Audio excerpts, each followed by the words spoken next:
So first of all, cultural capital of Maharashtra और Oxford of the east जिसको कहा जाता है, ऐसे पुणे के सभी लोगों को गुजरात का वंदन। सी यूपीएससी हो या मैंने जीपीएससी क्लियर किया क्लास 1, गुजरात में रैंक 34 था। यूपीएससी क्लियर किया, rank 570, IPS, becoming the youngest IPS of Gujarat at such a early age, and then people come to you and बोलते हैं आप बहुत नसीबदार है, you are very lucky. I tell them in reverse, luck favours the brave. कोई अपना luck साथ में लेके नहीं आता, वो बनाना पड़ता है। अगर आपके पास रिस्क लेने का एटीट्यूड है, सी मैं गुजराती हूं and we know the business, and business का एक ही फंडा है, higher the risk higher the profit. So अगर 8:30 को आपका एक्सीडेंट होता है और 9 o'clock आप मेंस की एग्जाम देने जा सकते हैं, इंटरव्यू से पहले 1 महीने तक आप हॉस्पिटलाइज्ड है और उससे 1 वीक पहले आप दिल्ली जाके उसकी प्रिपरेशन कर सकते हैं, तो luck has to come with you. उसको आना पड़ेगा और आपको आईपीएस बनाना पड़ेगा। लोग बोलते हैं कि एक्सीडेंट के बाद आप जाके आए एंड ऑल, तो द सिंपल था कि मैं एग्जाम के लिए निकला, मेंस मेरा था, सुबह GS3 का पेपर था। 8:30 को मेरा स्कूटी स्लिप हो गया, मेरा लिगामेंट इंजरी हो गया, लेफ्ट हैंड में इंजरी था, सीट से ब्लीडिंग हो रहा था। लेकिन मेरे पास 2 ऑप्शन थे। मैं खड़ा हुआ, मैंने देखा okay my right hand is safe, and I decided I will go to the exam hall and write the exam. मेरे पास 2 ही ऑप्शन थे, या तो मैं वहां से उठ के रोने लगूं, यार मेरे साथ ही ऐसा क्यों हुआ, मेरा एक्सीडेंट हो गया, मेरा मेंस खराब हो गया, और हॉस्पिटल्स जाओ। या दूसरा ऑप्शन था कि मैं देखूं कि मैं 3 घंटे और सर्वाइव कर सकता हूं। हाँ कर सकता हूं। मैं मेंस के लिए एग्जाम हॉल में गया। ये जितने भी फोटोग्राफ्स लगे हैं, सर ने जैसे बताया कि जितने भी इंसान सक्सेसफुल हुए, अगर आप उसकी लाइफ स्टोरी देखेंगे तो कहीं ना कहीं एक मोमेंट आता है जहां पे वो इंसान की जो स्ट्रगल है वो पीक पे हो जाते हैं। वो इस मोमेंट पे आपको डिसाइड करना है कि आपको वहां से यू टर्न लेना है या आपको वहां से आगे निकलना है। इन सब लोगों ने डिसाइड किया कि उनको वहां से आगे निकलना है, एंड दैट इज द फंडा ऑफ लाइफ। सक्सेस उन्हीं को मिलता है जो इस स्ट्रगल वाले मोमेंट से आगे निकलने की सोचते हैं। जब भी आपको लगे कि आपके सिर पे बहुत मुसीबत है, जब भी आपको लगे कि आप हर तरह से गिर चुके हैं, जब भी आपको लगे कि आपके पास कोई ऑप्शन नहीं है, तब एक चीज आप अपने दिमाग में लाइएगा कि यही मोमेंट है जहां से आपकी तकदीर बदलने वाली है। क्योंकि डायमंड जो होता है वो जितना ज्यादा घिसता है उतनी ज्यादा उसकी वैल्यू होती है। सोना जो होता है वो जितना ज्यादा तपता है उतनी उसकी वैल्यू होती है। अगर आप जिंदगी में तप रहे हैं, अगर आप जिंदगी में घिस रहे हैं, अगर आपको लग रहा है कि आप हर तरह से मुसीबतों में गिरे हुए हैं, तभी आपकी जो वैल्यू है वो बढ़ने वाली है। और यही मेरा एटीट्यूड रहा है। लोग बोलते हैं कि तुम्हारी फाइनेंशियल कंडीशन ठीक नहीं थी, पापा इलेक्ट्रिशियन थे, मम्मी हाउसवाइफ थी, डायमंड के कारखाने में काम करती थी, उसके बाद उन्होंने मैरिज में रोटियां बनाने का काम किया, और उस तरह से मैं पढ़ा। लेकिन जब मुझे पूछा जाता है कि ऐसी कौन सी चीज है आपकी लाइफ में जो आप बदलना चाहते हो, एंड आई सेड नथिंग। क्योंकि अगर वो चीजें नहीं होती मेरी लाइफ में तो शायद आज आपके सामने में नहीं होता। तो अगर लाइफ में प्रॉब्लम्स है, अगर लाइफ में स्ट्रगल है, जैसे सर ने बताया struggle is a part of life, and I strongly believe in that.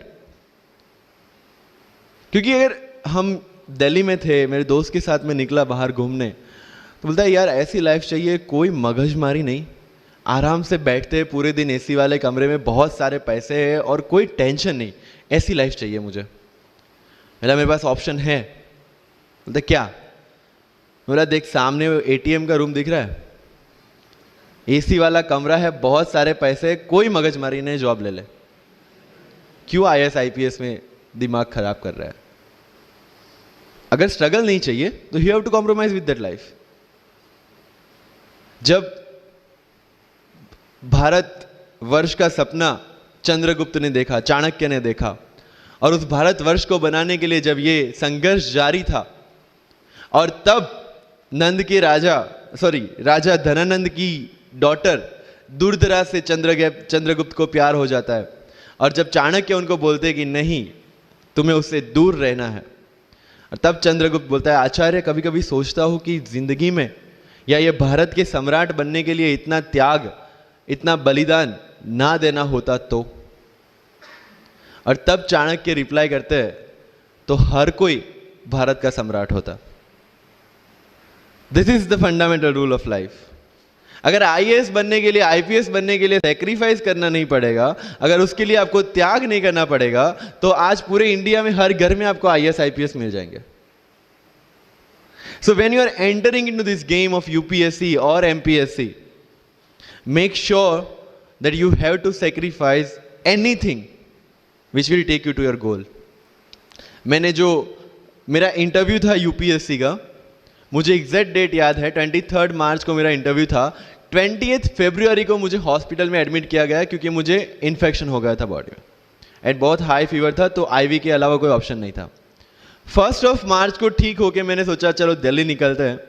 2 मार्च को मैं दिल्ली पहुंचा। 3 मार्च को वापस से टॉन्सिलाइटिस का अटैक होने की वजह से फ्लाइट लेके वापस से पालनपुर, अहमदाबाद, अगेन हॉस्पिटलाइजेशन। 15 मार्च को I got relieved from the hospital. 16 मार्च को मैं दिल्ली पहुंचा, और 23 मार्च को I gave my UPSC interview. तो 1 महीने का हॉस्पिटलाइजेशन। उसके बाद जब दिमाग में ये था कि मेरे साथ जो लोग इंटरव्यू दे रहे हैं वो 1 महीने से प्रिपरेशन कर रहे हैं, एंड 1 महीने से मैं हॉस्पिटल में था, again I thought this is the moment to prove yourself. I went to the interview, और पूरे इंडिया में 2nd highest marks in interview. This is not to say कि मैंने कितना अचीवमेंट लिया, this is just to say UPSC is all about this. मैंने कोई preparation नहीं की थी यूपीएससी के लिए, इंटरव्यू के लिए, but again I scored good marks in interview, because UPSC सिर्फ आपका नॉलेज चेक नहीं करता। Make it very clear in your mind. जैसे सर ने बोला, it's a game of wisdom. आपको पहले ऑफिसर बनना पड़ेगा यहां से।